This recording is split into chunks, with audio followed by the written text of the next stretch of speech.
రఘురామరాజు గారు, రేపు మీకు మాట్లాడే అవకాశం లేదు, ఇప్పుడే మాట్లాడారు 2 నిమిషాలు. ఇప్పుడైనా 3 నిమిషాలు.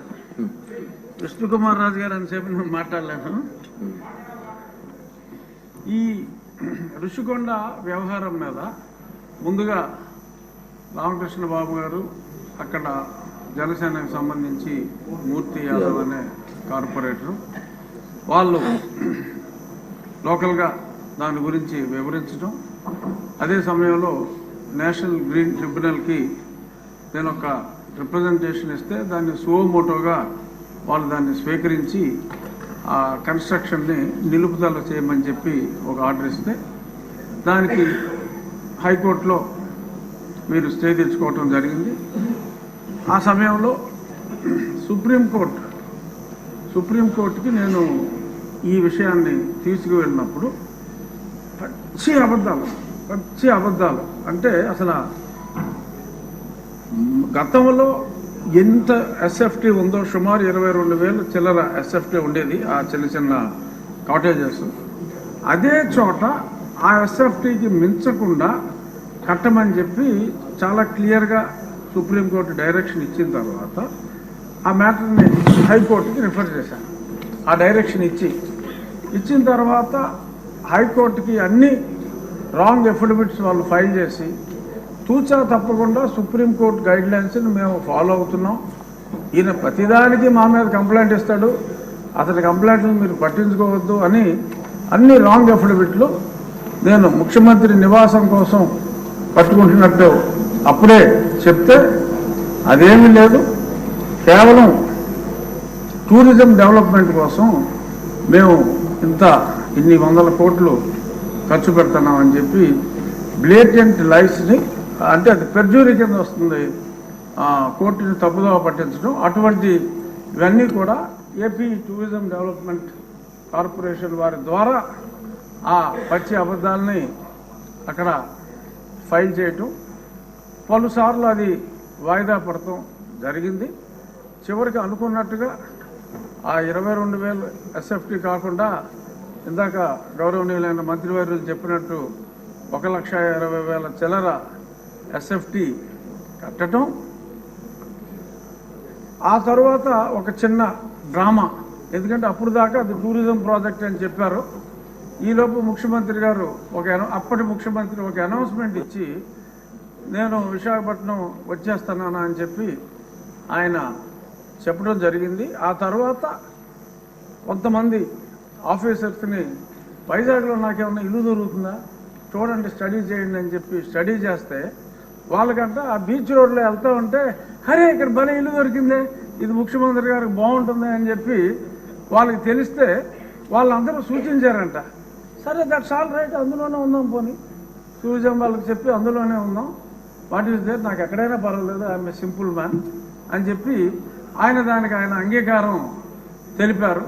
ఆ తెలిపిన తర్వాత కూడా మళ్ళీ హైకోర్టులో ముందు నుంచి చెప్తున్నాం సార్, ఇప్పుడు ఇల్లు అఫీషియల్గా ఓకే చేశాడు, ఇప్పుడైనా సరే చర్యలు తీసుకోండి అంటే కోర్టు వారు అసలు మా రూల్స్ వైలేట్ చేస్తే ఏ క్షణంలోనైనా మేము ఆర్డర్స్ ఇస్తాము, డిస్మాంట్లింగ్ ఆర్డర్స్ ఇస్తాము, మీరేం వరీ కావక్కర్లేదన్నారు.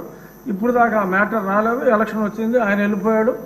సో ఇప్పుడు ఆ ప్రాపర్టీ, ఎందుకంటే ఆయన అంటే డిస్ట్రక్షన్తో మొదలుపెట్టారు, నాకు తెలిసి గౌరవనీయులైన ముఖ్యమంత్రి గారు ఈయనంతా కన్స్ట్రక్షన్ బేస్డ్ యాక్టివిస్ట్, అతను డిస్ట్రక్షన్ బేస్డ్.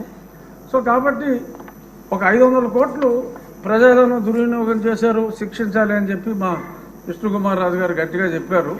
కానీ కొన్ని వేల కోట్లు రకరకాల ఇష్యూస్లో దుర్వినియోగం అయినాయి. ఈ 500 కోట్ల వలన అతను అలరయ్యి ఒక మంచి ప్రభుత్వం రావడానికి దోహదం చేశాడు. కాబట్టి అంటే నెగిటివిటీలో పాజిటివిటీ వెతుక్కోవటం. సో అంచేత 500 కోట్లు ఖర్చు పెట్టి ఆయన కట్టుకున్నది ఇల్లు కాదు, ఆయన రాజకీయ సమాధి కట్టుకున్నాడని చెప్పి భావిస్తూ 500 కోట్లని మనం క్షమించేయచ్చు, చూడవలసిన వాటి మీద ఎలా అధ్యయనం చేయాలో చూడాలని perhaps this is my last speech. ఇక్కడ కూర్చుని మళ్ళీ దాలిక కట్టు కాబట్టి దీని మీద లాస్ట్, సో దీని మీద రేపు జరిగే చర్చ ఆసక్తిగా ఇవ్వచ్చా? సో ఇది నా పర్సనల్ ఒపీనియన్లో అంటే నేను వేసిన కేసు కూడా ఇప్పుడు అప్పుడు కొట్టివేయమని అడిగాం, ఇప్పుడు కొట్టివేయకూడదు కాబట్టి నా కేసు కూడా ఇంకా ఇన్ఫ్రాస్ట్రక్చర్స్గా నేను వెనక్కి తీసుకుంటాను. రామకృష్ణ బాబు గారు కూడా అసెట్ ఉండాలి కాబట్టి అప్పుడు మేమంతా కూల్చేమన్నాం. అంటే ఇంత దారుణం అనేది తెలియదు. 500 కోట్లు ఖర్చు పెట్టారు కాబట్టి అది రాష్ట్ర అసెట్గా భావించి దాన్ని తెలివిగా అంటే ఒక వ్యక్తి కాంక్ష ఈ రకంగా ఉంది అని చెప్పి ప్రజలకి మరి ఏదో టికెట్ ఇచ్చినా కూడా మాదిరిగా రికవర్ అవుతుంది, అడ్డుకేస్తే ఏమి రావు, 7 గదులు.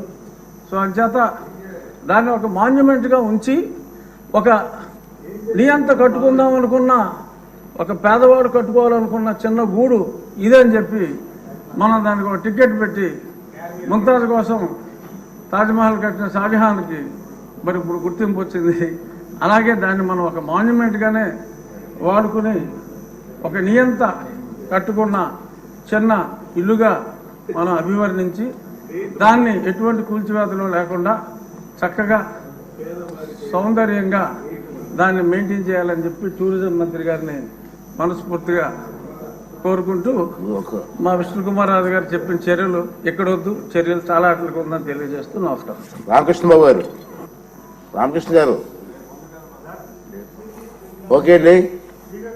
మీ మనోభావాలన్నీ చూసిన తర్వాత సార్ ఒక్క నిమిషం ఉండండి, పెద్దలందరూ కూడా నిర్ణయిస్తారు కదా. మీ మనోభావాలు చూసిన తర్వాత చాలామంది దీని మీద ఇంట్రెస్ట్గా ఉంది, పబ్లిక్ కూడా ఇంట్రెస్ట్గా ఉన్నారు. దీన్ని సోమవారం నాడు ప్రత్యేకంగా టైం కేటాయింపు చేసి దీని మీద చర్చ జరపాలని పెద్దలు నిర్ణయించారు. సోమవారం నాడు కేటాయిస్తాం.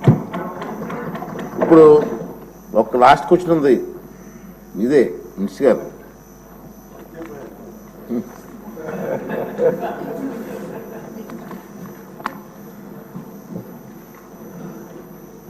అధ్యక్ష, ఏ ప్రశ్నకు సమాధానం అవునండి. 2019-24 మధ్య పట్టు పరిశ్రమ శాఖకు తగినంత బడ్జెట్ కేటాయించబడలేదు.